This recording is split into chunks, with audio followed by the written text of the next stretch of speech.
Assalamualaikum warahmatullahi wabarakatuh. Salam sejahtera bagi kita semuanya. Yang terhormat, Insinyur Lela Nurpolela MP, dan yang saya banggakan teman-teman Teknik Elektro Angkatan 2021. Pada kesempatan kali ini, saya dan rekan saya, yaitu Fitria Nurul Husna, yang akan menjelaskan terkait sistem gelombang penuh pada dioda ataupun pada sistem jembatan dioda. Baik, akan ada penjelasan terkait teoritisnya yang akan dipaparkan secara langsung oleh Fitri Nurul Husna. Kepadanya saya persilakan. Baik, terima kasih atas kesempatannya. Yang pertama adalah apa itu penyiaran gelombang penuh? Jadi, penyiaran gelombang penuh adalah sistem penyiarah yang menyiarahkan semua siklus gelombang sinus. Dan ada dua jenis penyiarah gelombang penuh, yaitu ada jenis penyiarah dua dioda dan juga jenis penyiarah sistem jembatan. Jadi pada kesempatan kali ini kita akan mensimulasikan dari dua jenis penyiarah gelombang tersebut. Jadi yang pertama ada penyiarah gelombang penuh untuk dua dioda. Jadi terdapat komponen utama dari penyiarah ini, yaitu ada dua blok dioda, di mana satu blok dioda ini bisa berupa satu ataupun beberapa dioda yang diparalelkan, yang bekerja secara komplement. Jadi satu dioda ini akan bekerja pada fase siklus positif, dan satu dioda lagi akan bekerja pada fase siklus negatif yang telah dibalik. Nah, oleh karena itu, penyiarah gelombang penuh untuk dua dioda ini identik dengan penggunaan jenis transformator center tap ataupun CT yang memiliki dua buah output sinyal AC dengan fase berkebalikan. Jadi rangkaian penyiarah dengan output gelombang penuh akan menghasilkan tegangan DC dengan ripple ataupun riak yang lebih sedikit dibandingkan dengan penyiarah setengah gelombang. Hal ini karena gelombang yang dihasilkan akan lebih rapat, yaitu hasil penggabungan dari siklus sinus positif dan juga siklus sinyal sinus negatif yang telah dibalik menjadi siklus positif. Selanjutnya adalah kelebihan dan kekurangan penyiaran gelombang penuh untuk dua dioda. Kelebihannya terlihat pada output yang lebih halus dan juga stabil, sehingga penyiarah lebih efisien karena mengeluarkan semua siklus sinyal input AC. Dan penyiarah sistem ini juga cocok untuk membuat power supply simetris dengan output tegangan positif, nol, dan juga negatif. Jadi sistem ini juga dikenal dengan power supply tegangan ganda yang banyak dipakai pada sistem power amplifier OCL. Sedangkan kekurangannya yaitu sistem dua dioda ini sebenarnya hanya dari segi biaya dan juga material saja. Jika dipakai untuk menghasilkan power supply tunggal ataupun single supply itu terlihat lebih mahal. Hal ini terjadi karena harus menyediakan satu lilitan lagi pada transformator untuk membalikan fasenya. Nah, untuk itulah dibuat penyiarah sistem jembatan ataupun bridge rectifier yang lebih efektif pada pembuatan aplikasi power supply tunggal ataupun single supply. Selanjutnya adalah dioda bridge ataupun penyiarah sistem jembatan.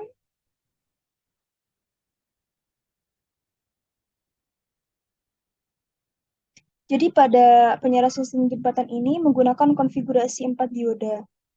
Penyiaran sistem jembatan ini disusun oleh 4 blok dioda yang bekerja secara bergantian pada tiap fase sinyal sinusnya.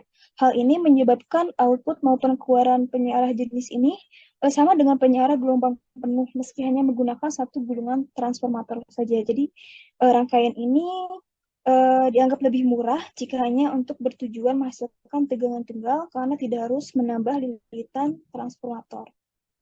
Itu merupakan kelebihannya. Dan untuk kekurangannya itu harus apa ya, adanya kerugian tegangan berlapis yaitu sebesar 1,4 volt ataupun 2 kali dari 0,7 volt yang disebabkan karena adanya penggunaan dua dioda secara seri. Dan penyerah dengan sistem jembatan juga ini tidak untuk power supply dengan dari dua jenis gelombang persilakan.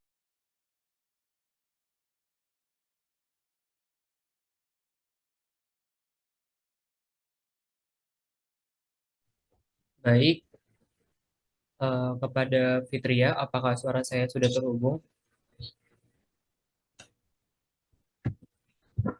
Ya, sudah terdengar jelas. Baik, saya akan mensimulasikan apa yang telah dijelaskan oleh rekan saya, yaitu Fitria Nur Husna, dan kemudian teman-teman dapat bisa melihat secara baik dari apa yang telah di-share screen.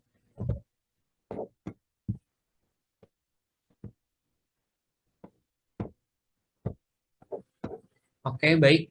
Kepada rekan saya, apakah dari apa yang telah ditampilkan sudah terlihat jelas? Sudah terlihat jelas. Oke, baik. Baik, teman-teman, saya akan menjelaskan terlebih dahulu apa yang telah dipaparkan secara teoritis oleh rekan saya, Fitri Nurul Husna. Nah, teman-teman dapat dilihat dari rangkaian pertama ini, bahwasanya itu adalah penyara gelombang penuh. Nah, apa aja sih komponen yang akan didapatkan dari rangkaian pertama ini? Nah, teman-teman, yang pertama yang dibutuhkan itu adalah dioda. Kita membutuhkan dua dioda yang telah teman-teman lihat dan kemudian ada ground juga di sini sebagai output dari transformator sama vision ataupun dari sumber tegangannya. Dan teman-teman juga di sini memerlukan resistor. Nah, baik teman-teman, kita langsung rangkai saja dari apa yang telah sudah dirangkai. Nah, teman-teman tinggal memberikan output dari osiloskop ataupun digital osiloskop yang akan menampilkan sinyal sinusoidalnya.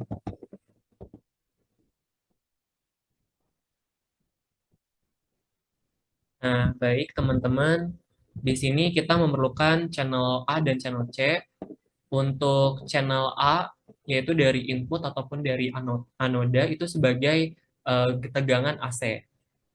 Baik, kita langsung saja ke channel A. Dan kemudian untuk dioda yang di sini kita ke channel C itu sebagai output dari DC. Baik, jikalau sudah tersusun ataupun terangkai seperti gambar yang telah ditampilkan pada share screen kali ini, teman-teman langsung saja kita debug ataupun disimulasikan. Baik, jangan lupa kita reset terlebih dahulu agar sesuai dengan apa yang kita harapkan. Kemudian kita run simulation.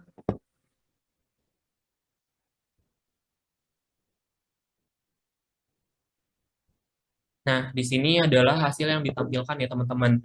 Nah, kemudian pada periode yang telah kita berikan yaitu adalah 0,1 mikrosecond dan kemudian di sini kita menggunakan dari channel A ataupun channel C sendiri. Nah, untuk channel A itu kita menggunakan 10 MV dan untuk channel C itu 10 MV.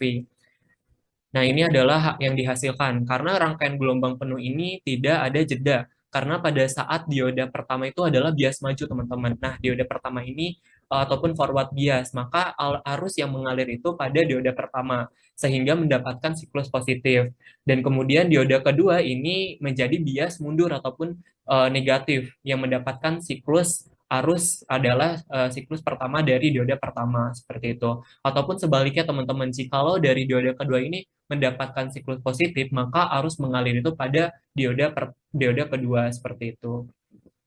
Baik, selanjutnya teman-teman untuk visin ya, untuk menentukan amplitude ataupun frekuensinya, teman-teman dapat diedit properties aja jikalau ingin sesuai dengan kebutuhan teman-teman sendiri. Nah, di sini ada amplitude ataupun frekuensinya. Jadi teman-teman dapat dilihat jadi show all, dan teman-teman kalau misalkan ingin dihilangkan ataupun tidak terlihat bisa di head. Oke, lanjut ke rangkaian kedua itu adalah rangkaian bridge yang telah dijelaskan oleh rekan saya itu adalah Fitria Nurul Husna. Baik teman-teman, kita membutuhkan digital oscilloscope seperti pada rangkaian pertama. Kita putuskan terlebih dahulu rangkaian yang pertama.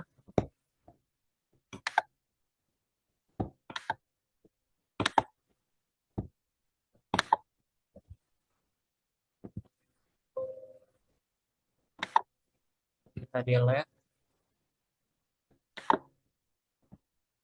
Kemudian kita turunkan ke bawah.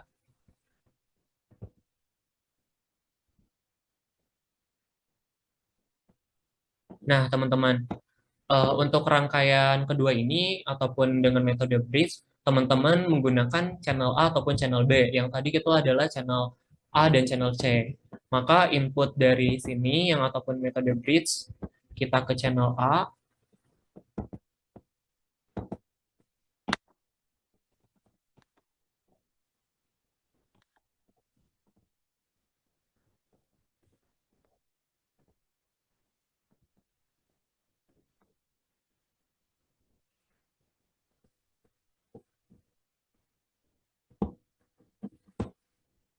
Kemudian di sini kita ke channel B.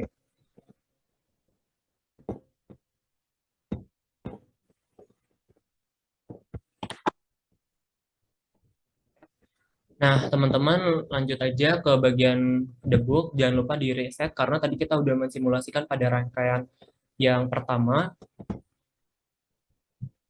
Nah, hampir sama ya teman-teman, visinya itu adalah 20 volt dan kemudian frekuensinya 2 Hz sama seperti rangkaian pertama. Nah, bedanya itu untuk rangkaian yang pertama itu menggunakan transformator. Kalau misalkan ini adalah metode jembatan ataupun bridge. Kita langsung saja kita simulasikan.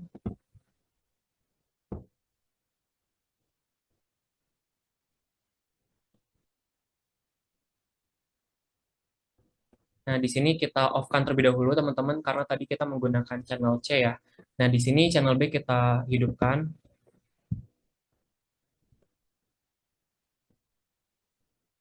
Nah, ini adalah hasil dari gelombang yang telah dihasilkan ya teman-teman.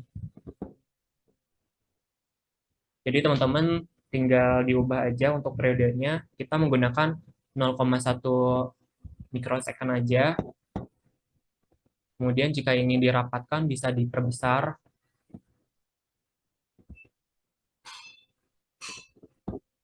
Bisa diturunkan juga.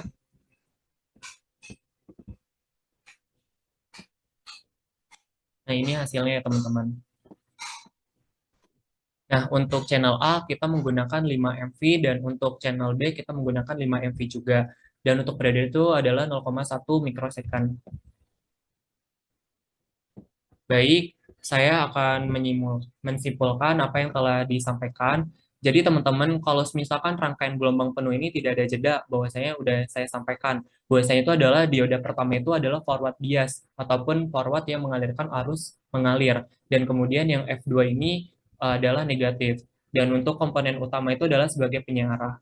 Nah, teman-teman dapat melihat bahwasanya kalau untuk yang bridge ini adalah jumlah dari dioda 1, 2, 3, dan 4. Jadi teman-teman dioda 1 dan 3 ini akan mengalirkan besarannya arus gitu teman-teman. Nah, jadi akan mendapatkan forward bias. Tetapi kalau misalkan dioda 2 dan 4 itu akan mati sehingga arus I1 yang mengalir melalui dioda 1 RL dioda 3 itu akan hidup seperti itu. Dan kemudian jembatan mendapatkan siklus positif. Maka dioda 2 dan 4 itu misalkan kita hidupkan menjadi mendapatkan forward bias ataupun maju ataupun arus yang mengalir itu pada dioda 2 dan dioda 4. Maka jumlah IL, I1 dan I2 itu besarannya arusnya ratanya sama gitu teman-teman.